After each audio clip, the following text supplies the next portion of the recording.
Bom dia, igreja! A paz do Senhor! Leitura bíblica de hoje para darmos continuidade à nossa série de devocionais. Hoje, no nosso quarto episódio da nossa série sobre o fruto do Espírito, nós vamos dar continuidade a uma aula focada em uma profundidade teológica com clareza nas aplicações para o nosso dia a dia desses frutos. Em Gálatas capítulo 5, versículo 22 e 23, o apóstolo Paulo ele descreve o fruto do Espírito que representa as características que se desenvolvem na vida de quem é guiado, abençoado e dirigido por Deus. Pessoas que entenderam quem é Cristo Jesus, o que Cristo Jesus fez por cada um de nós e guiados pelo Espírito, guiados por Cristo Jesus, guiados por Deus, chegamos e absorvemos frutos. Gálatas 5, 22 e 23 é o nosso versículo base, são nossos versículos chaves, que diz o seguinte: mas o fruto do Espírito é amor, alegria, paz, paciência, amabilidade, bondade, fidelidade, mansidão e domínio próprio. Contra essas coisas não há lei.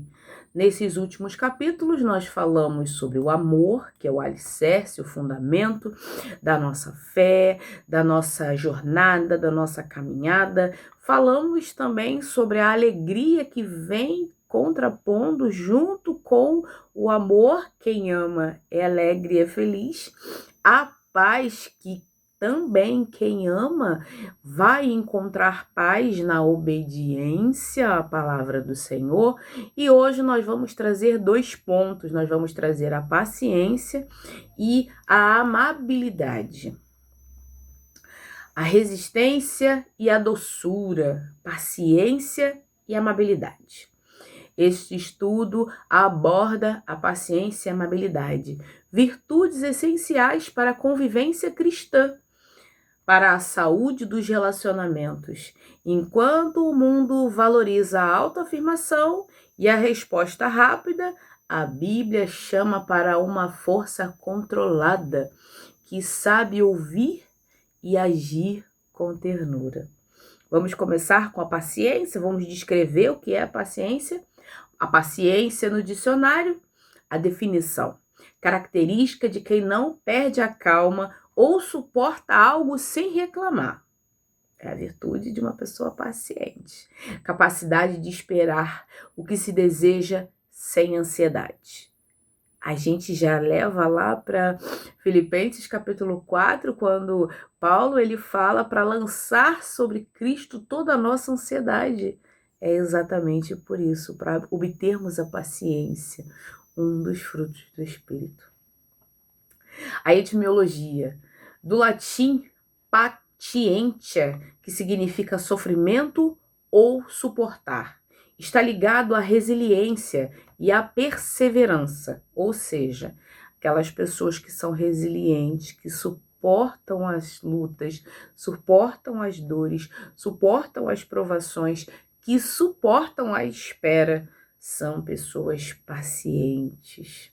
Já na Bíblia, a descrição no grego, usa-se a palavra macrotumia, significa longanimidade ou ter um pavio longo. É a capacidade de Deus e do cristão de adiar o julgamento ou a ira, dando tempo para o arrependimento.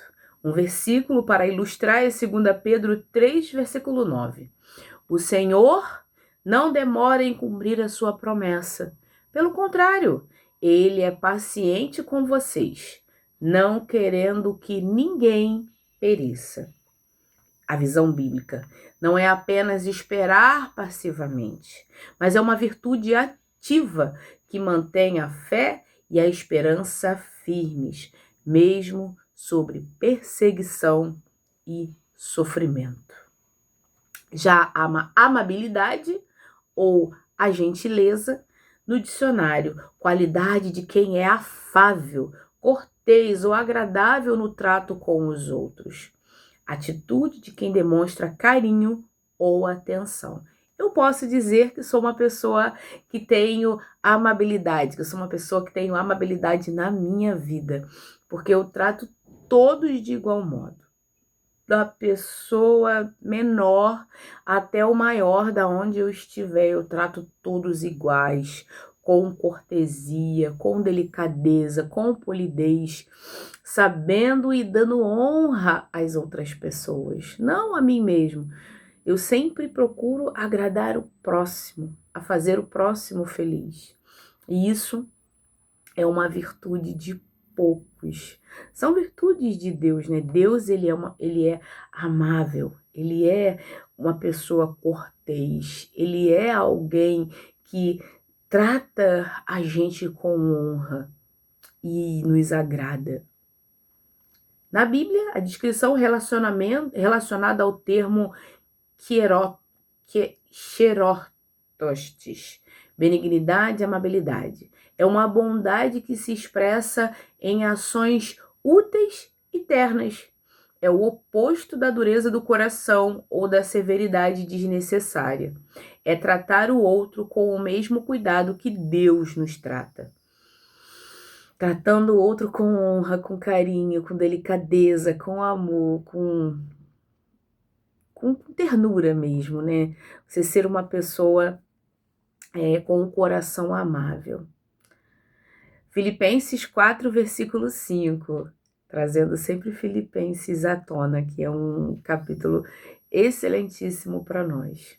Seja a amabilidade de vocês conhecida por todos, perto está o Senhor. Ou seja, quando somos amáveis uns com os outros, quando mostramos a amabilidade uns com os outros, seja dentro da igreja, seja dentro de casa, seja na rua com um parente, ou um amigo, ou uma pessoa desconhecida, o Senhor está perto, observando tudo e vendo tudo.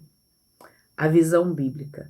A amabilidade cristã é uma força controlada. Jesus foi o modelo de amabilidade, sendo firme contra o pecado, mas extremamente doce com os pecadores arrependidos. Ou seja, todos nós temos jeito. Para Cristo Jesus, todos nós temos jeito. E Ele nos olha com um olhar de ternura, porque Ele sabe que nós podemos nos arrepender.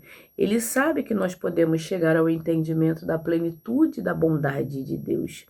Só basta conhecermos e exercitarmos uns com os outros essa amabilidade, certo? Mas vamos aos nossos versículos chaves, porque hoje está recheado de coisa boa, recheado de boas informações e de palavras diretas do Senhor. Efésios 4, versículo 2. O suporte no amor. Sejam completamente humildes e dóceis, e sejam pacientes, suportando-os uns aos outros com amor. Paulo, ele usa o termo praotetos, mansidão, docilidade. No grego clássico, usa a palavra descrevia um cavalo selvagem que foi domado. Ele ainda tem toda a força, mas agora essa força está sob o controle.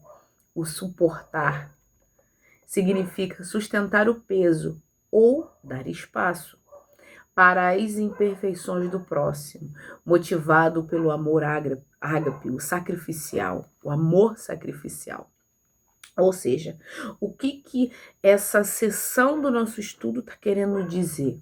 Aqui está querendo dizer o seguinte: por mais que a gente tenha força, que a gente saiba que está errado, que a gente saiba que a pessoa vai se dar mal, a gente precisa amar essa pessoa e ter a paciência para que ela chegue ao entendimento das Escrituras. Não é simplesmente chegarmos e condenarmos as pessoas e colocarmos o dedo na cara dela. Você vai para o inferno, seu pecador, seu herege, seu isso, seu aquilo. Jesus como dito anteriormente, é o maior modelo de amabilidade e paciência que existe. Se Jesus ainda não voltou para resgatar a igreja, é porque ele é paciente com você, meu irmão. É porque ele é paciente comigo, que sou pecadora. Olha que coisa maravilhosa de se esperar de um Deus tão bom, tão longânimo, que aguarda pacientemente para voltar e nos resgatar. Sendo que esse mundo não tem nada para oferecer de bom. Só tristeza, depressão, agonia. Mas Jesus e Deus ainda são tão pacientes que ainda não vieram resgatar a igreja por causa daquelas pessoas que foram escolhidas, mas ainda estão perdidas nesse mundo.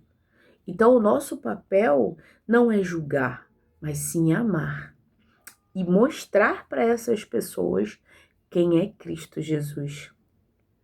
Eita, será que eu estou fazendo o meu papel? Essa é a minha pergunta que eu me faço todos os dias. Será que estou me colocando no lugar das pessoas que ainda estão em pecado para ajudá-la? Ou será que eu estou sentada no meu trono de condenação? Você vai para o inferno, você vai para o inferno, você vai para o inferno, você vai para o inferno. Nosso papel não é de julgar, não. Nosso papel é de ajudar, não condenar. Se fosse para condenar, seríamos Deus. Lembra do filme Todo-Poderoso? Quando o ator Jim Carrey é colocado como Deus por um curto período de tempo? E o que acontece? Ele muda apenas o trajeto entre a casa dele e o seu trabalho. E Deus pergunta a ele: você fez alguma coisa pelas pessoas? Você ajudou quantas pessoas? Ou você ajudou somente entre o seu endereço da sua casa e o endereço do seu trabalho? Isso fez ele refletir. E nós, como servos de Jesus, o nosso papel aqui é fazer com que as pessoas reflitam e não com que elas carreguem o peso dos seus pecados apenas, mas que elas reflitam. Reflitam o quê? Reflitam que a soberania de Deus, que Deus ainda não voltou, porque Ele está esperando essa pessoa, está esperando você voltar até Cristo Jesus e se converter, para Ele resgatar e levar toda a sua igreja. O resumo de Efésios capítulo 4, Paulo ele faz a transição da doutrina para a prática. Ele apela à unidade da igreja, descreve os dons ministeriais dados por Cristo para o aperfeiçoamento dos santos e exorta os crentes a abandonarem a velha natureza e se revestirem do novo homem, criado em justiça e santidade. Esse é o nosso papel, pregar o evangelho. E é isso. Aplicação. No casamento e na igreja, mansidão não é fraqueza, mas maturidade. Quando alguém errar com você, ao invés de reagir com força bruta, use sua força para suportar e ajudar a carregar o fardo, mantendo a unidade. Ou seja, ao invés de você entrar na briga, seja a mansidão, seja o manso. Não é errado você suportar. Pelo contrário, é de grande validade para o Senhor. Porque as pessoas conhecem o servo de Jesus através das suas atitudes. E será que eu estou sendo tão serva a ponto de mostrar uma atitude de cristão para as pessoas? Ou será que estou apenas mostrando para as pessoas uma pessoa descontrolada, sem ter a verdade, sem ser um alicerce para as pessoas, mas sim uma pedra de tropeço? Pensem nessas coisas. A paciência é a capacidade de suportar provocações sem revidar. A amabilidade é a bondade em ação. uma disposição gentil que busca o bem do próximo e não somente o nosso. Buscar o bem do próximo é o que move a vida do crente. Provérbios 15, versículo 1. A resposta que pacifica. A resposta calma desvia a fúria, mas a palavra ríspida desperta a ira. Este provérbio lida com a dinâmica da escalada de conflitos. A resposta calma é uma resposta suave ou terna. Ela age como um isolante térmico em uma discussão. Por outro lado, a palavra ríspida funciona como combustível, o querosene, em uma fogueira, transformando um desentendimento em uma explosão de ira. Ou seja, quando dou uma resposta calma para alguém. Primeiro ponto, quer responder? Faça com que a pessoa pense. Pense em seus atos, pense em suas atitudes, pense em suas ações. Faça com que elas pensem, porque elas pensando, elas vão ser colocadas no lugar delas. Assim como nós precisamos ser colocados em nosso lugar. Porque se a gente tá do lado de um monte de palha e a gente apenas risca o fósforo e o fósforo ele solta a primeira fagulha de faísca e essa faísca pega em qualquer um ponto da palha, o fogo ele vai lamber e vai causar grandes devastações. Agora, quando eu me controlo, as coisas mudam de figura. Por isso que devemos dominar a nossa língua. A nossa língua é um pequeno órgão que causa uma grande destruição. E esse é o ponto-chave de nós, cristãos. Entendermos que devemos controlar a nossa língua, controlar a nossa ira, controlar a nossa vida, para que assim a gente consiga ser um bom exemplo, um bom farol que ilumina e emana. Emana disponibiliza a luz do Senhor. O resumo do capítulo 15. Este capítulo foca no contraste entre o sábio e o tolo, especialmente no uso da língua. Ele destaca que o Senhor vê todas as coisas, valoriza a oração dos justos e mostra que o coração alegre aformoseia o rosto, enquanto o espírito abatido seca os ossos. Aplicação. Na próxima vez que você for confrontado com grosseria ou gritos, experimente baixar o tom de voz. O autocontrole de responder com calma dá a você o domínio da situação e impede que o ambiente se torne destrutivo. Ou seja, qualquer pessoa que vier discutir com você, mantenha calma. Mantenha o tom de voz suave. Isso pode acarretar em não problemas para a nossa vida que são surreais. Colossenses 3, versículo 12, o revestimento da graça. Portanto, como povo escolhido de Deus, santo e amado, revistam-se da profunda compaixão, bondade, humildade, mansidão e paciência. Aqui Paulo usa a metáfora de trocar de roupa, o revestir-se.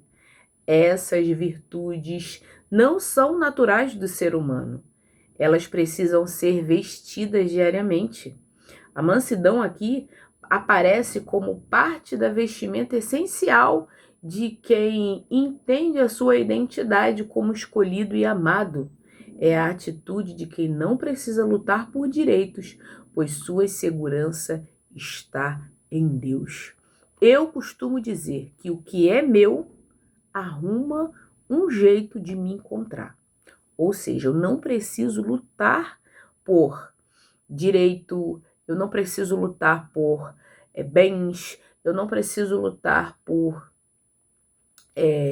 coisas, eu não preciso lutar por nada, eu preciso sim me capacitar. Isso eu preciso me capacitar. E a minha capacitação vem da onde? Vem da vontade do Senhor, que é o quê? Compaixão, bondade, humildade, mansidão e paciência.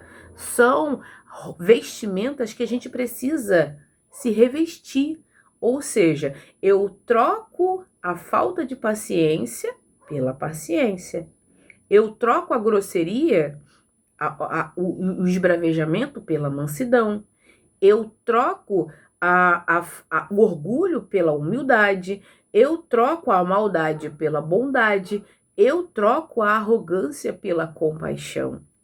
São vestimentas que precisamos estar vestindo e trocando e vivendo de forma diferenciada, porque são atitudes que são diretas de Deus.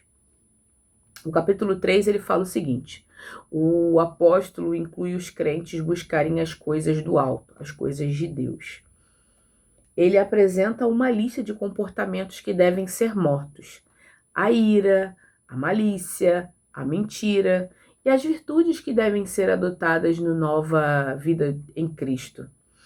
Que todas elas juntas, elas culminam no amor como um vínculo da perfeição. Por isso é que eu digo que vamos pensar num trenzinho, né? Vamos pensar num trem aonde nesse trem o amor é o maquinista.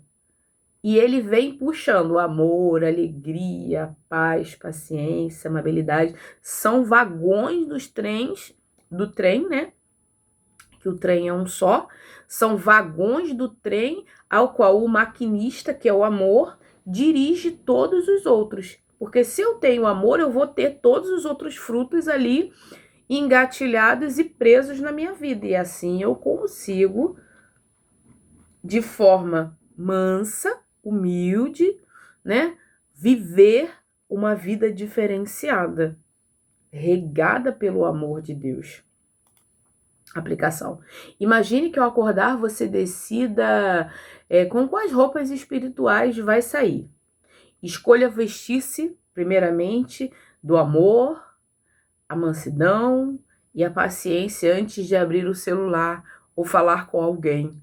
Isso mudará a maneira como você percebe as ofensas e recebe as ofensas ao longo do dia. Não é porque uma pessoa me ofendeu que eu devo, de todas as formas, retrucar com ela e debater com ela. Eu preciso ter o autocontrole. Eu preciso manifestar o amor de Deus na minha vida. E é assim. Ou eu me amoldo ao padrão de Deus, ou vou descer, né? Tiago, capítulo 1, versículo 19. A sabedoria do ouvir. Meus amados irmãos, tenham isto em mente. Sejam todos prontos para ouvir e tardios para falar. E principalmente tardios para se irar. Tiago estabelece uma hierarquia de comunicação. Prontos para ouvir significa uma escuta ativa e empática. Tardio para falar implica em processar a informação antes de reagir. O resultado dessa disciplina é ser tardio para irar-se, pois a maioria das iras nasce do mal entendido e de conclusões precipitadas. Pré-definições, né? Onde a gente acha que uma pessoa falou algo para nos ofender ou falou algo para nos deixar entristecido, mas eu não consigo enxergar o contexto atrás daquela situação, daquela postura do meu irmão ou das outras pessoas. Eu tô sempre pronto a arrumar uma confusão, sempre pronto a arrumar um inquérito. Sempre é a minha palavra que vale mais, sempre é o que eu penso que vale mais, sempre é o que eu acho que vale mais. E eu não me preocupo com a opinião do outro. Eu não tento entender o que aconteceu com o outro, para o outro ter falado daquela forma, para o outro ter agido daquela forma. Não estou justificando maus entendidos. Mas se eu quero entender ou quero ser ouvido, eu preciso de um posicionamento, também de uma postura. Sentar com a pessoa, entender, meu irmão, o que está acontecendo, meu irmão, o que está acontecendo, o que houve, conversa comigo, vamos entender melhor aí o que está acontecendo. Resumo do capítulo 1 de Tiago. Tiago escreve sobre a perseverança nas provações e a importância da sabedoria.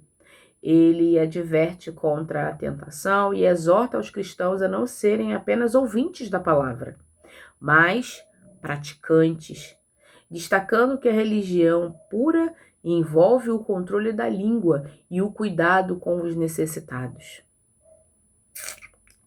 Aplicação. Em uma conversa difícil, tenta entender 100% do que o outro disse antes de preparar a sua defesa.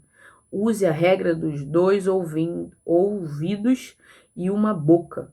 Ouvir mais do que falar é o caminho mais curto para evitar arrependimentos e conflitos desnecessários. Eu sempre falo isso. Temos 2 ouvidos, 2 olhos e uma boca. 2 olhos para ver mais, 2 ouvidos para ouvir mais e apenas uma boca para falar menos. Às vezes, vamos precisar só ouvir. Não vamos precisar falar nada. Só ouvir é o suficiente. Então, vamos ser mais ouvintes do que falantes. Estes 2 frutos lidam com nossos relacionamentos. A paciência nos impede de ferir e a amabilidade nos move a curar. Eles refletem o caráter de Cristo no trato com o erro alheio. Se alguém falhar com você hoje, ofereça uma resposta mansa ao invés de uma crítica. Pratique a escuta ativa. Ouça alguém sem interromper ou julgar mentalmente. O poder da mansidão, a base. Efésios 4, versículo 2. A mansidão é a força que nos permite suportar os outros em amor. A ferramenta, Provérbios 15, 1. A resposta calma é a nossa melhor estratégia de paz em conflitos. A identidade, Colossenses 3, versículo 12. Ser manso é a vestimenta visível de quem é amado por Deus. A prática, Tiago 1, 19. O controle da língua e a escuta atenta evitam a ira pecaminosa. Mensagem. Seja forte o suficiente para ser gentil. Muitas das vezes achamos que gritar ou revidar é sinal de poder, mas o verdadeiro poder está em dominar o próprio espírito. Jesus foi o maior exemplo de mansidão. Ele podia convocar anjos, mas escolheu o silêncio e a ternura para nos ganhar. Tenha coragem de ser diferente do mundo. Quando você escolhe a calma em vez da fúria, você está permitindo que o reino de Deus governe através da sua vida. Respire fundo, ouça mais e deixe que a doçura de Cristo seja a sua marca. Às vezes, o maior testemunho que damos é o nosso silêncio. Nosso silêncio paciente, o nosso sorriso gentil. Não desista das pessoas. Deus não desistiu de você. Sua doçura vencerá a amargura ao seu redor. Amém? Vamos orar? Paizinho amado e querido Deus, graças te damos por mais um dia que se chama hoje, Senhor. Muito obrigada, Pai, por nos mostrar que a tua amabilidade e a tua paciência para conosco são maiores do que a gente imagina. Obrigada, Senhor, por aguardar aqueles que ainda não se converteram. Nos torne, Pai, pacientes para aguardar a tua maranata. Ora, vem, Jesus. Clamamos para que o Senhor venha nos resgatar. Mas, Pai, nos colocamos à tua disposição para sermos moldados pela tua vontade. Que sejamos, Pai, exemplos para aquelas pessoas que hoje não encontram a Jesus Cristo, porque muitas das vezes enxergam mais a Natália do que a Cristo. Que possamos, Pai, ser mais como Cristo, para levar a tua verdade àquelas pessoas que necessitam do teu evangelho e da tua luz, Pai. Que possamos ser esse farol que ilumina o poder do Espírito Santo através da nossa vida. E que possamos, Pai, ser cada vez mais praticantes da tua palavra, praticantes da tua vontade. Por favor, Pai, hoje oramos e já te agradecemos em nome de Jesus. Amém.